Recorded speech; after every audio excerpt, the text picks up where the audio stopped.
Bonjour, c'est Thierry, votre formateur Dialux. Bienvenue à tous. On se retrouve aujourd'hui pour notre troisième vidéo de formation. La dernière fois, on avait vu comment importer un dessin AutoCAD sur notre projet.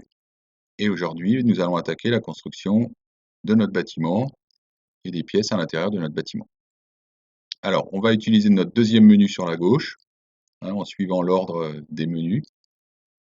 Avec ce menu, on peut dessiner des éléments au sol, des nouveaux bâtiments.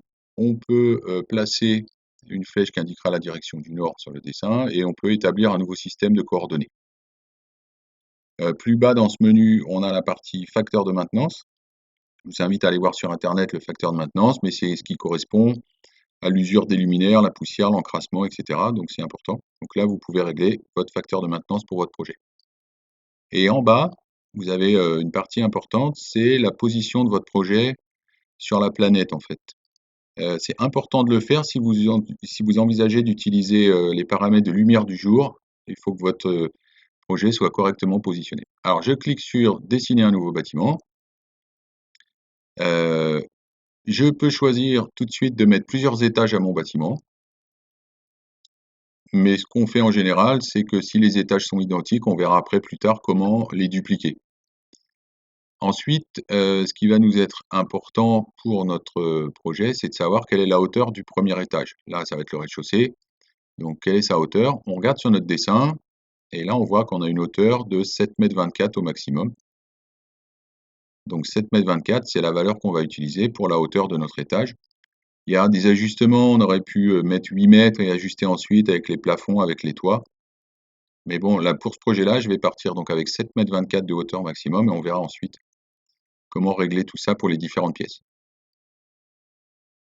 Alors, je clique donc sur dessiner un nouveau bâtiment et je vais aller cliquer sur les 4 coins de mon bâtiment. Avec le clic gauche, je me déplace en restant appuyé sur la roue de ma souris. Je me déplace sur mon dessin et je vais aller chercher les 4 coins extérieurs et je clique dessus. Si là, en l'occurrence, j'ai un petit angle, donc je vais rajouter un point intermédiaire. Si vous vous trompez, CTRL Z, vous pouvez effacer le dernier point. Je clique sur le dernier coin du bâtiment et là, je peux faire un clic droit pour fermer mon polygone. Ou alors, je peux aller recliquer sur le premier point et le polygone serait fermé automatiquement.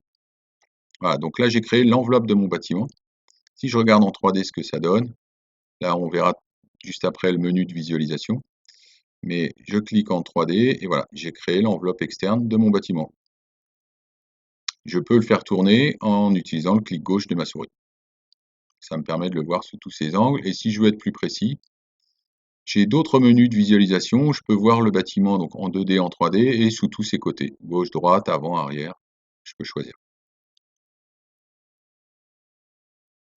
Donc maintenant que j'ai fait l'extérieur de mon bâtiment, on va pouvoir commencer à dessiner les pièces à l'intérieur. Donc je vais aller sur mon troisième menu et dessiner un nouveau contour interne. Et là, je vais utiliser la même méthode.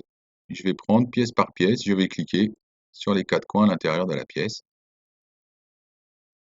Et pareil que pour le contour extérieur, je fais un clic droit, fermer le polygone, et voilà, j'ai créé une pièce.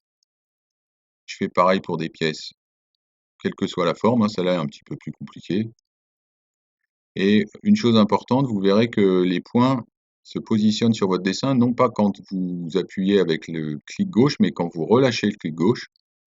Puisqu'en fait, dans Dialux, il y a ce qu'on appelle une fonction de snap-in, et le logiciel vient lui-même chercher l'emplacement du point par rapport à une ligne du dessin. Donc il va chercher sur le dessin, il se cale sur les lignes de dessin automatiquement. Ce qui vous permet d'aller beaucoup plus vite. Si je regarde en 3D ce que ça donne, j'ai bien créé mes 3 premières pièces à l'intérieur de mon bâtiment. Et si je triche un peu, voilà, quand j'aurai tout fini, quand j'ai tout terminé, voilà, l'intérieur de mon bâtiment est créé. Alors ensuite, dans l'ordre, une fois que j'ai fait mon bâtiment et les pièces, on va pouvoir s'attaquer aux portes et aux fenêtres. Ce qu'on appelle les ouvertures.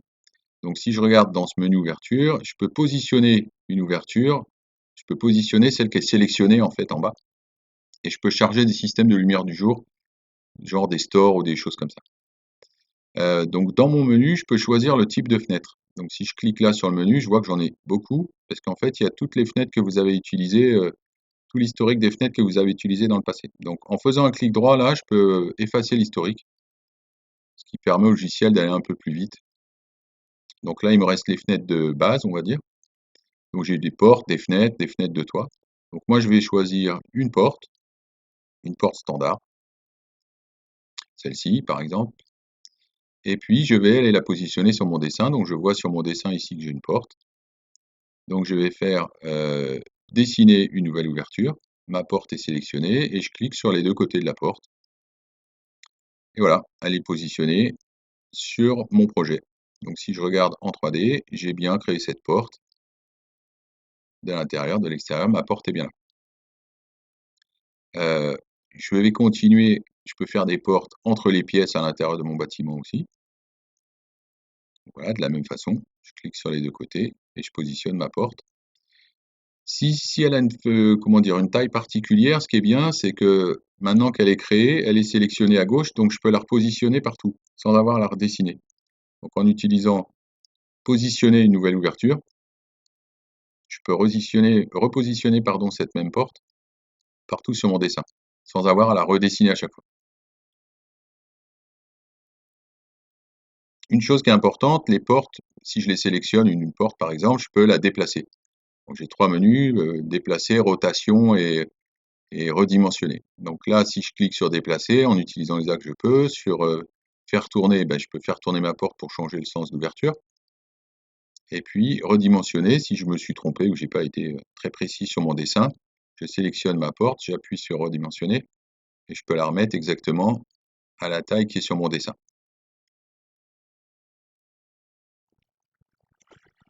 Alors si je regarde sur ma vue 3D, je peux faire la même chose. Je peux déplacer ma fenêtre ou ma porte sur la vue 3D.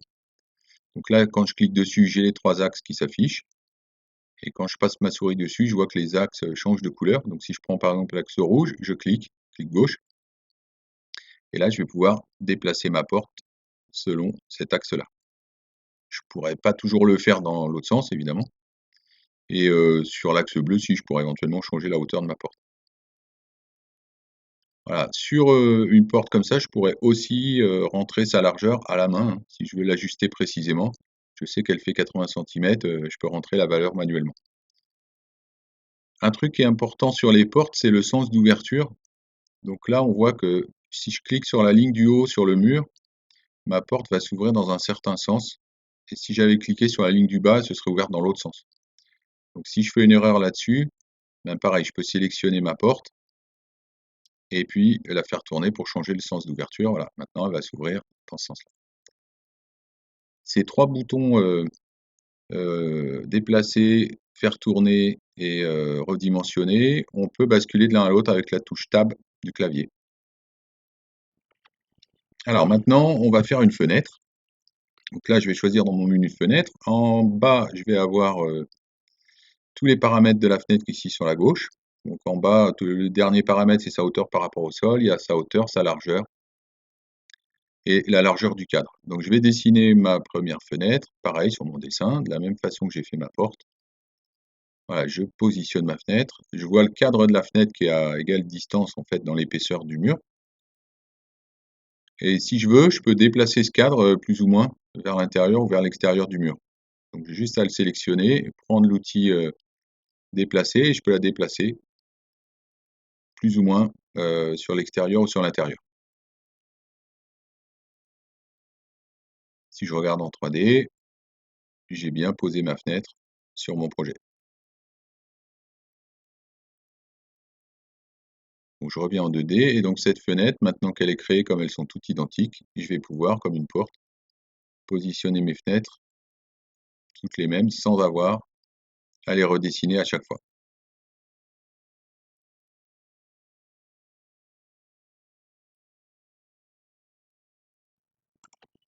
Alors un autre type de fenêtre avec lequel on va travailler sur mon dessin, je vais prendre une fenêtre avec un montant central parce que sur mon plan, j'ai une baie vitrée ici. Une fenêtre, une porte vitrée avec un montant un petit peu 2 tiers, 1 tiers, on va dire.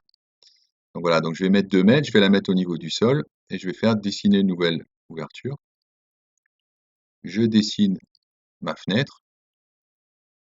Voilà, elle apparaît et je vois qu'ici j'ai le montant central de ma fenêtre. Donc comme c'est un peu une baie vitrée 2 tiers, 2 tiers, 1 tiers, je vais pouvoir ici avec la petite flèche régler la position du montant. Donc je vais changer la valeur pour le décaler un petit peu sur le côté. Et là comme ça, j'aurai une porte vitrée avec un montant décalé sur le côté. Après sur mon dessin, j'ai encore un autre type de fenêtre. J'ai une grande baie vitrée avec une voûte. Donc je vais choisir une fenêtre avec une voûte. Ici, je peux régler ses paramètres, donc la mettre au niveau du sol, et puis régler la hauteur de la voûte. Donc là, je vois sur mon dessin que j'ai 4,54 m, 3,94 m, donc j'ai 50 cm pour la hauteur de la voûte. Donc je vais mettre 50 cm et 4,54 m pour la hauteur de la fenêtre. Et je vais aller la dessiner sur mon dessin. Donc pareil, je clique sur les deux côtés. Voilà, je peux, comme une autre fenêtre, la sélectionner, la déplacer.